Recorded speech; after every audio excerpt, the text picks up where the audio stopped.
This is Inside Geneva. I'm your host, Imogen Folks, and this is a production from Swissinfo, the international public media company of Switzerland. In today's program, hunger and fear. Palestinians in Gaza say going to new food distribution sites comes with the risk of death. This seems to be militarized, politicized, manipulated. People have to walk long distances through the rubble to get aid. After more than 80 days of a total blockade, Israel has started allowing a limited amount of supplies into some parts of the Strip. This is not child's play. It is not a military operation. It is a different thing that requires years and decades of experience to get where we've got to now. Reports from Gaza say at least 26 Palestinians have been killed and many more wounded after Israeli tank fire hit people near a US-funded aid distribution centre. It's an utter disaster. The writing was on the wall from quite a long time ago. All of the actors, the UN, the humanitarian agencies, the NGOs have been saying that from the start. Militarizing aid is not going to work. Israeli forces have opened fire again on hungry Palestinians desperate for aid. It breaks my heart to say it, but it wasn't a surprise to see those horrendous images from the first day of operation of the GHF in Gaza.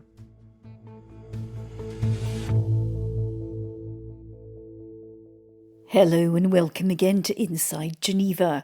In today's programme, we're going to take a long, hard look at the controversial new aid distribution body, the Gaza Humanitarian Foundation.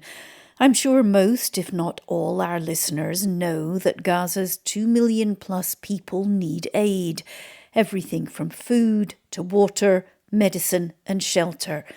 But since Hamas's brutal attack on October 7th, 2023, there have been disagreements about how that aid should get in and who should deliver it. Israel controls all the entry points to Gaza.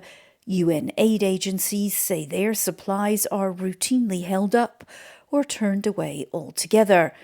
International journalists aren't allowed into Gaza, so let's begin by talking to someone who does go there regularly, Chris Lockyear, Secretary-General of Médecins Sans Frontières, or Doctors Without Borders. At the moment, we're working in two hospitals, supporting in two hospitals that are run by the Ministry of Health. There's Al-Aqsa and Nazar Hospital. And we've got a field hospital in Deir al-Balah, and we've got 6 primary healthcare clinics, all now pretty much in the south. Through them, we're doing the surgical support, wound care, physiotherapy, maternity and pediatric care, primary healthcare, vaccination, mental health services, and we're also doing water distribution as well. So it's quite a selection of some quite specialist medical activities. Now, we have been moving in and out of facilities and evacuating facilities and moving with people throughout the whole course of this war. And we are now very concentrated in the south of Gaza. The north of Gaza is and remains a siege within a siege. And so although on one hand, you can look at it as a portfolio of all of the range of services that are needed, there is no way that we and other health providers are providing anywhere near the healthcare that is needed in Gaza following what has been a systematic destruction of the health system in general. It's time for Hayat to have her wounds treated and her bandages changed. An Israeli airstrike did this. Burns cover her arms and back. Israel renewed its blockade of medicine and food entering the Gaza Strip more than 2 months ago. It's making the treatment of Gaza's many burn victims increasingly hard. Getting things in to Gaza, well, there's been a blockade. Are your supplies blockaded too? Yeah, so we have been, like all other aid agencies, been subjected to this airtight blockade, which has been happening since the 3rd of March. It's been essentially been airtight for the longest period since this conflict started. So we, along with everybody else, are subject to this constraints, this blockade, this siege. And we're having to change the protocols of treatment as a consequence of this. We see it's a longer time between dressing of wounds for patients, which increases infection. We have to be much more stringent in terms of medication, in terms of who we can see. So it's much more restrictive in terms of who we can see and when. And as a consequence, the quality of the care that we can provide diminishes as the stocks diminishes as well. So yes, absolutely affected. And it's continual walking on a tightrope to be able to maintain just the basic supplies for these services. I guess you have regular conversations with Israeli officials. What do you say to them, and what do they say to you? Why are they blocking medicines? Well, we are continually putting the case across that there needs to be more aid coming in, more medicines coming in, more freedom of movement for humanitarian. But more importantly, also the fact that the bombing needs to stop, that people need to be allowed to flee, that people need to be safe. And we're continually in conversation with them about these points, also where we, on a very functional level as well, where we are, where we're moving on a day-to-day basis to keep our teams, I won't say safe because nowhere's safe in Gaza, but to minimize the threat to our teams, both national and so Gazan staff and international staff. These are the faces of hunger in Gaza, a crisis affecting hundreds of thousands of people in the besieged. As Israel's blockade continued and the United Nations warned of famine, the United States suddenly announced it had a plan. We're going to help the people of Gaza get some food. People are starving. A US-backed aid organisation aims to start work in the Gaza Strip by the end of May. Repeating Israel's reason for blocking aid, that Hamas is stealing it, the US and Israel came up with a new body, the Gaza Humanitarian Foundation, which would bypass the UN. It would, at first at least, work only in the south, so people would have to walk to distribution points to get aid. They would be screened, and the distribution points would be guarded by the Israeli Defense Force. Immediately, long-standing aid workers were sceptical. Jan Egeland is head of the Norwegian Refugee Council, but he is also a former head of the UN's Emergency Humanitarian Coordination Office, or OCHA, and he led the UN's task force for Syria. Well, we would welcome anything that would allow us to resume work for a population that is starving and that has been suffocated by a siege over 2 months. But this seems to be militarized, politicized, manipulated. People have to walk long distances through the rubble to get aid. And it is then some kind of a military scheme that decides whom will get it, how they will get it, and if they will get it. So it is in violation of basic humanitarian principles.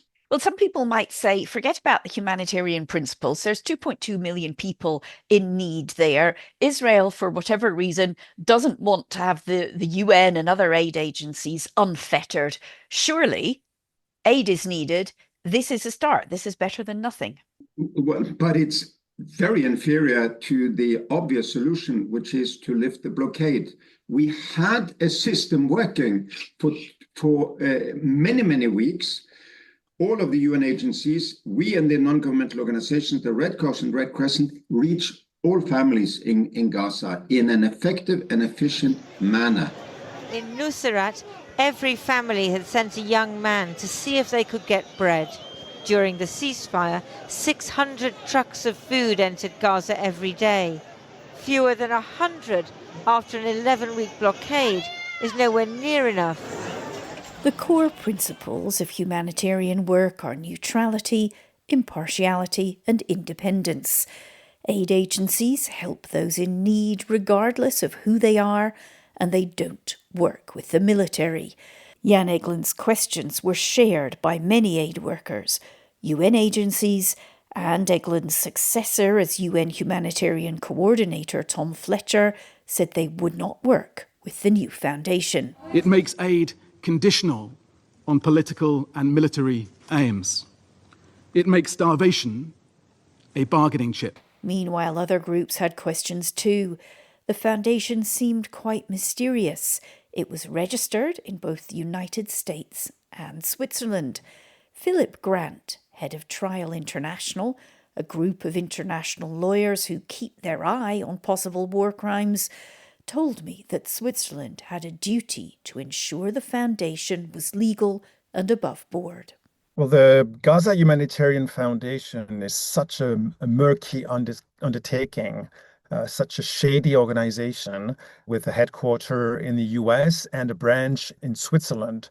Our job was to make sure that any activities that might have been undertaken from Switzerland was done in respect of the Geneva Conventions.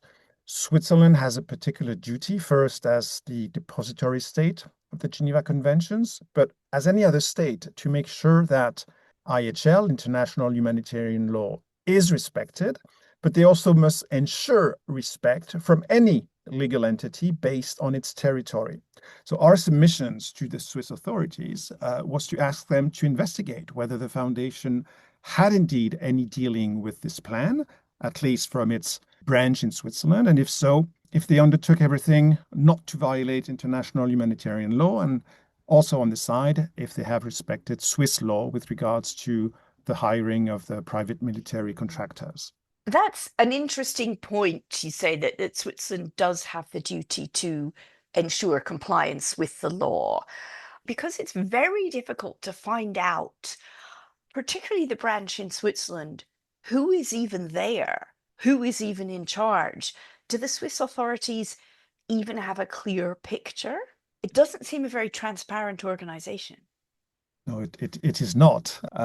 We don't know who is part of the foundation. Yeah, indeed. I mean, the sole Swiss member and the auditing firm have resigned. It seems today pretty clear now that anything that might have taken place in Switzerland is in the process of being shut down and everything repatriated to the US. Now, it doesn't mean the authorities can just take that into account and say we don't have a duty anymore to investigate. We do think there is still an obligation to make sure anything that might have been contrary to the Geneva Conventions, including the possible participation in a plan to deport people from northern Gaza to the south, should be investigated by Swiss authorities. In Khan Yunis, children rushed to a place where they'd heard there was hot soup. They scrambled for the scrapings. Israel's justification for bypassing the United Nations and supporting the foundation is its claim that UN supplies are being looted or even going straight to Hamas. The UN has rejected this, pointing out that during the ceasefire earlier this year, when 600 trucks of aid were getting into Gaza each day, supplies were distributed across Gaza to those in need. Gazans are risking death in the search for life-saving aid. A desperate crowd ransacks the United Nations warehouse, tearing down metal walls and carrying off anything they can find. A World Food Programme warehouse was stormed by desperate Palestinians after weeks of blockade in late May. But when I asked them, both Jan Egeland and MSF's Chris Lockyear dismissed the idea that looting was a major problem. It's a myth that there is aid diversion. Israelis have not brought that up with the UN with any evidence. So let's use a system that is proven through the last 100 years in all conflict zones, and let's not do something that we have refused when the Houthis asked for it, when Assad asked for it, when the armed groups in Africa asked for it. We cannot allow that to be done just because it's Israel asking for it. We have no evidence of that. We would say directly to the Israeli authorities, put that evidence on the table. We have essentially, as part of bringing stuff into Gaza, there is a negotiation, a screening by the Israeli authorities. And then when it comes into Gaza, it's handed over to us, and we haven't been looted. Never? You've never had any of your supplies, medical supplies, looted in Gaza? We can guarantee that our supplies our medical supplies and aid that MSF is bringing is going directly to the population. Looking broadly, diversion of aid is a common concern in conflict zones, and humanitarians have learned to minimize the risks. It's not in our interest, it's not in the interest of the population that we're trying to serve. So while it's impossible to avoid it completely, looking at the catastrophic situation that we have in Gaza today, there is absolutely no justification in terms of using this as a tool against the population. There is no justifiable reason why that should happen, and especially in the current context of occupation and the ongoing campaign of ethnic cleansing, it constitutes yet another act of collective punishment. Israel had said it wanted to control the way aid got to Palestinians in Gaza from hubs like this one in the far south. Day one of that plan didn't survive contact with reality. One day before the GHF was due to start work, its boss, former US Marine Jake Wood, one of the very few people identified as working for the organisation, resigned, saying he would not abandon humanitarian principles. Still, the foundation got going, opening one small food distribution point. Problems, fatal, catastrophic problems, were there from the start. At least 31 people have been killed and more than 170 others injured when Palestinians waiting for food aid were shot at by the Israeli Defense Force in Gaza. Witnesses say the troops... Palestinians walked miles to get aid, and multiple eyewitnesses say were shot at by Israeli forces, by tanks and by drones. Dozens have been killed. Doctors working at the local hospital, supported by the International Committee of the Red Cross, described the scenes as utter carnage. Trial International's Philip Grant again. It's an utter disaster. And I think the writing was on the wall from quite a long time ago. All of the actors, the UN, the humanitarian agencies, the NGOs have been saying that from the start. Militarizing aid is not going to work. It might make the situation worse. And there are alternatives. The trucks are ready to come in. The occupying power has the obligation to let in humanitarian aid. There's been a blockade for the better part of now almost 3 months. And that is for Israel to put an end to that and to open its borders as soon as possible for aid to come in. The Gaza Humanitarian Foundation and its participation in the distribution of aid, it's an utter disaster. There's been already a few days into the scheme, 2 big massacres. Today, it's just been announced that they will suspend their operations, at least for a day. Unfortunately, it's not a surprise. The horror show continues.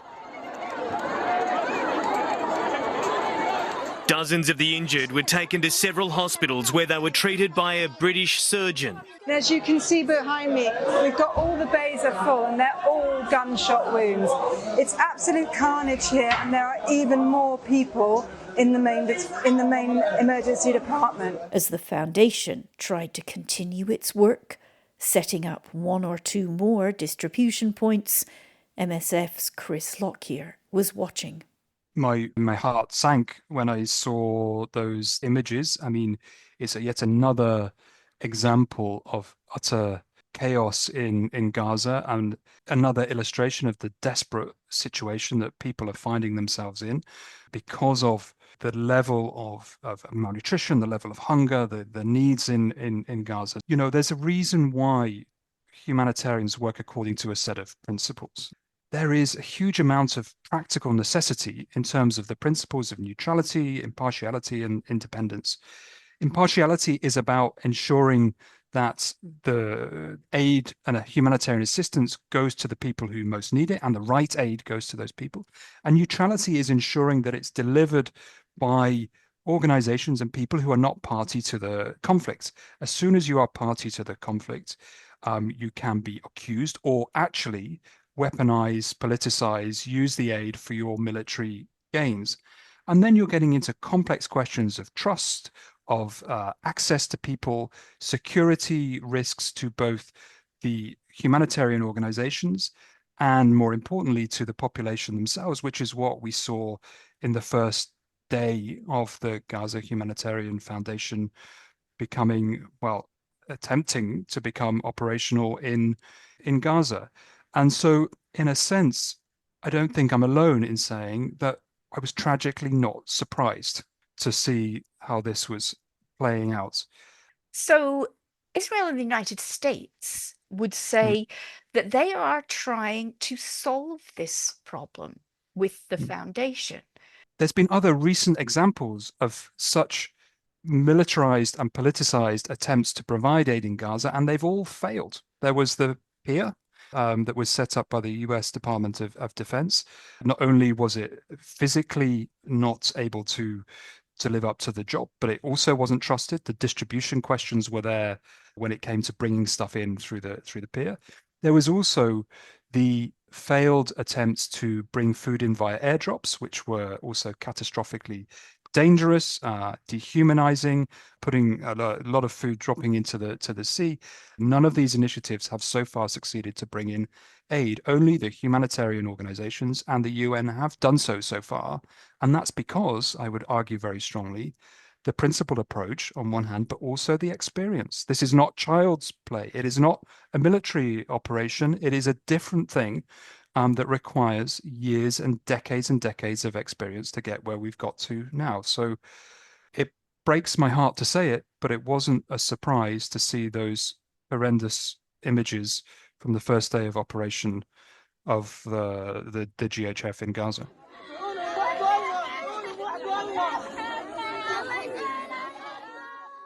As Gazans buried their dead, there were more resignations at the foundation, including the Boston Consulting Group, which had agreed a contract with GHF to help establish aid distribution. At this point, listeners may be asking why I haven't interviewed the foundation itself. Well, that's because it's still hard to know exactly who they are or how to contact them. There is an email address, but no named contact. I've had one answer to my questions to the foundation. I'll read it to you now, word for word. The GHF has delivered more than 7 million meals since last Tuesday. We haven't had any incident at or within the surrounding vicinity of our sites. We don't have any jurisdiction outside of our designated sites. We'll have to ask IDF on those incidents. A pretense of aid. That's how a UN spokesman has described the US and Israeli-backed food distribution operation in Gaza. The comments coming as aid centres in Gaza are closed today, with growing calls for an independent investigation into the killings of dozens of people. So, since there are more than 2 million people in Gaza, I guess those 7 million meals won't last that long. One day after I got that email, when yet more people had been killed at or close to a distribution site, the GHF suspended work. Temporarily or permanently, we're not, right now, quite sure. Interestingly, their email is careful not to deny that shootings and deaths took place. It only says they didn't happen in or perhaps very, very close to their designated areas. The IDF, it hints, might know more. Let's go back to Philip Grant again. And just for background, his organisation, Trial International, has successfully gathered information that has led to prosecutions and convictions of those who have committed war crimes, including Liberian warlord Alia Kazaya, who, after seeking asylum in Switzerland, was sentenced by the Swiss criminal court to 20 years in prison for major violations of international law. Philip Grant suggests those who work for the GHF should think about what they may have participated in. Yes, we've indeed investigated a number of cases that have ended up with convictions in numerous countries, not just in Switzerland. And it's our role in particular when there's a possibility that violations happen from the Swiss territory to investigate cases, and eventually at some point we will know in the future if the Gaza Humanitarian Foundation is party to a particular grave breach of the Geneva Conventions to possibly bring the case before the authorities. I'm not saying we will, but we'll keep an eye on what is happening and unfolding. I think what is important to remember is that if the Gaza Humanitarian Foundation, at least its leadership, was aware of an Israeli plan to deport illegally the civilian population from the north of Gaza to the south, where the distribution centers were set up, and it seems more and more likely that there was such a plan, but let's use the conditional, right? If the Gaza Humanitarian Foundation and those who set it up and were running it knew of that plan, and through this scheme, this distribution aid program, accepted to participate and to lend material aid to the Israeli plan, it can be construed as complicity in the war crime of forcible displacement of civilian population.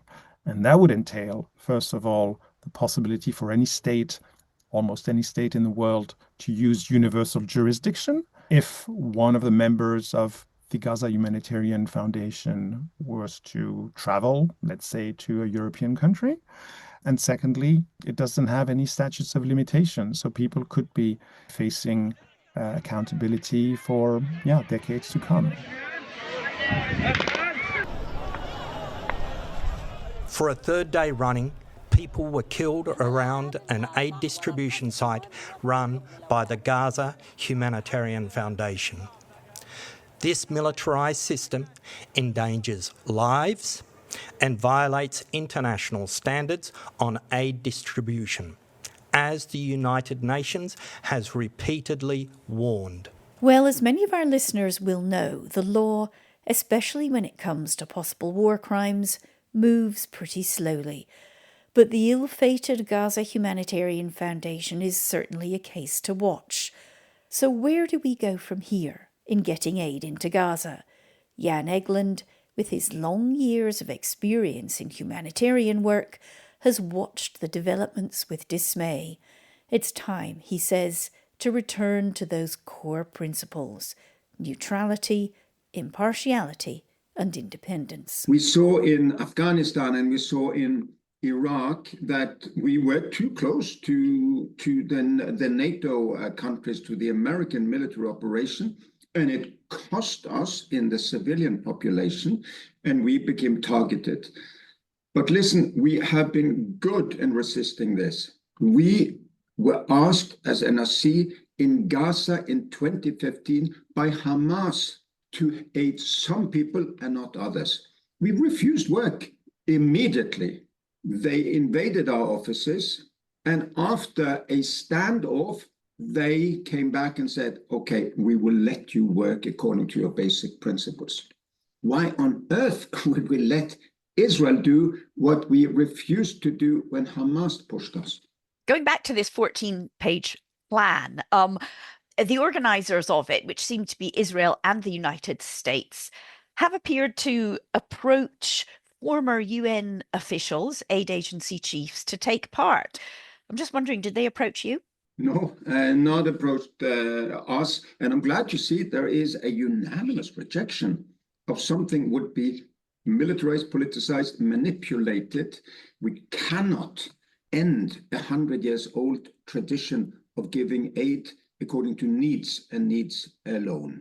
On the other hand, of course, we're keen to discuss, can we become better? Could the logistic chains become better? Could we become even more efficient? Could there be cost efficiency matters? Could we reach people even more directly, etc.? Can we explain our monitoring, evaluation, etc., better to the donors? All of that we're always eager to discuss that. And we hope that we now hope to see Europe and the United Nations and those who are there to defend international law, to stand up for principle, as they did when Assad were besieging the cities. You will remember that I led the work to get aid into these areas where there were some very radical Islamist men with beards, similar to what we have in Gaza. And the Europeans and the Americans and others were outraged of that besiegement. How come they're not equally outraged now when Israel is besieging 2 million Palestinians, including where half of them are children and totally innocent?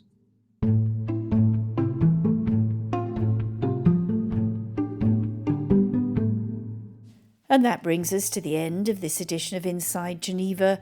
We know the issue of aid to Gaza has aroused horror, anger, dismay and confusion.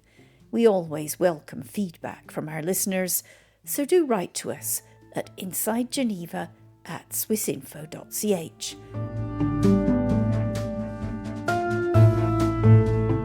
And here's a heads up.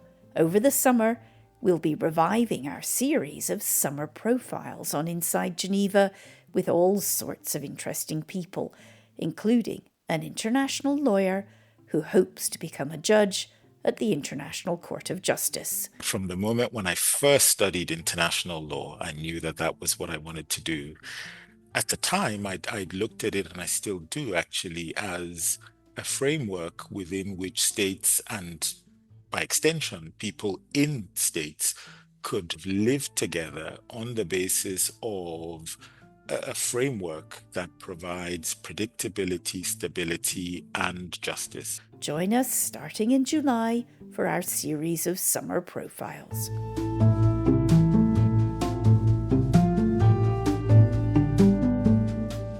A reminder, you've been listening to Inside Geneva, a Swiss Info production. You can subscribe to us and review us wherever you get your podcasts. Check out our previous episodes, how the International Red Cross unites prisoners of war with their families, or why survivors of human rights violations turn to the UN in Geneva for justice. I'm Imogen Folks. Thanks again for listening.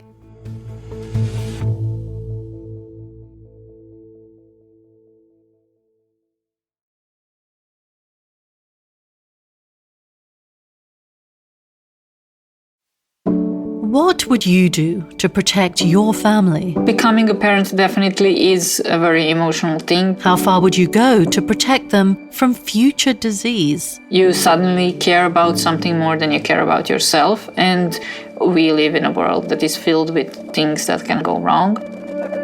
And what if there was a solution from the second your child is born? When you decide to preserve your baby's cord blood, you are making an incredible investment in the future of your entire family's health. They would all tell you, you're doing this for your child. It will maybe help them later on.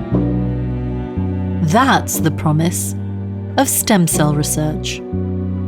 A future in which your baby's stem cells can be used to cure serious diseases.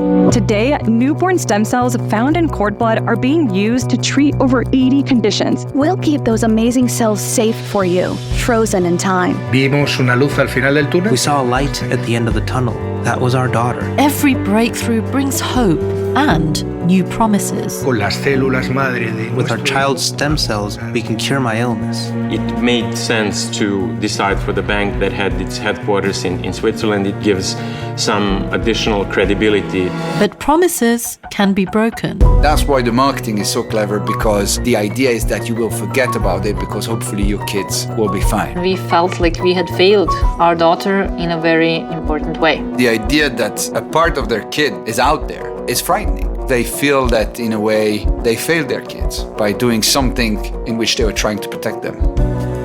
This is a story of how hope can turn sour and spark a global quest to recover the cells and the most precious thing they contain: life. No sé si ha sido el mayor error de mi vida. I don't know if it was the biggest mistake of my life, but I do know that if today I knew all the things that have happened to me, if I knew, then I wouldn't have signed with them. If you store money, you can go on next day and take it out. With stem cells, it's much more complicated. And then they said, well, we don't have a legal department. And I just started laughing, and they said, don't worry, you will have one very soon. Lost Cells, an original Swiss Info podcast in collaboration with Piz Gloria Productions, Future Proche and Studio Orcenta. Listen on Apple Podcasts, Spotify, or wherever you get your podcasts.